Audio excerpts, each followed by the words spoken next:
Hello dear students, again Vinay is here to welcome you in the class of physical education and sports science. मेरे प्यारे बच्चों, जैसे ही कोई notification किसी भी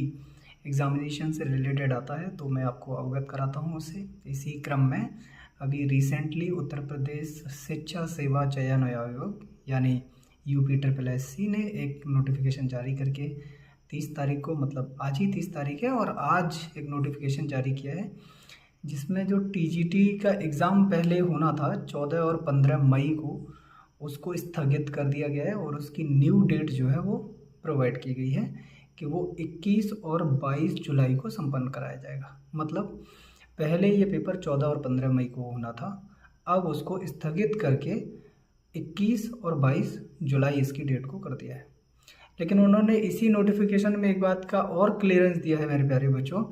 कि जो 18 और 19 जून को PGT का पेपर होना था, वो PGT का पेपर जस का तस रहेगा, वो किसी तरह से चेंज नहीं होगा।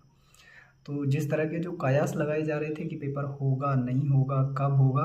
तो अब ये मान लीजिए कि अभी कोई ऐसी सिचुएशन नहीं है जिससे कि पेपर को टाला जाए। पहले पेपर जो स्थगित होने का एक सिंपल रीज़न हमारे पास था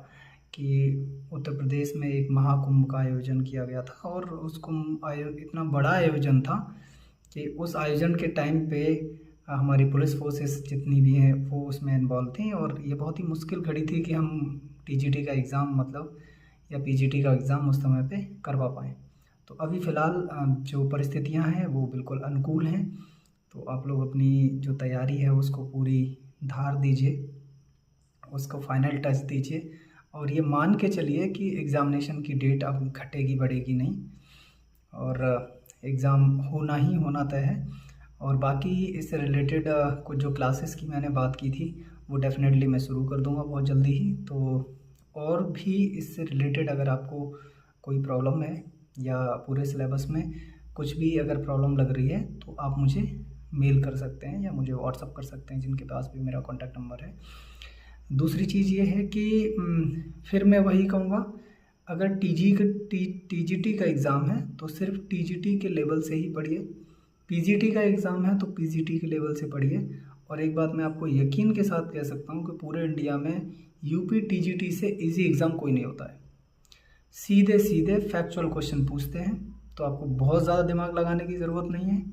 महामंत्र ये है कि पुराने क्वेश्चन जितने भी हैं उनको सॉल्व करिए, उससे आपको पता चल जाएगा कि किस तरह का ट्रेंड जो है वो है। मतलब आपको अब मान लीजिए फॉर एग्जांपल इस तरह से बताता हूँ मैं कि अगर आप डीप कॉन्सेप्ट पढ़ रहे हैं तो उसको पढ़ने की ज़रूरत नहीं है, आप सुपरफिशियली पढ़िए, वही पूछा जाता है।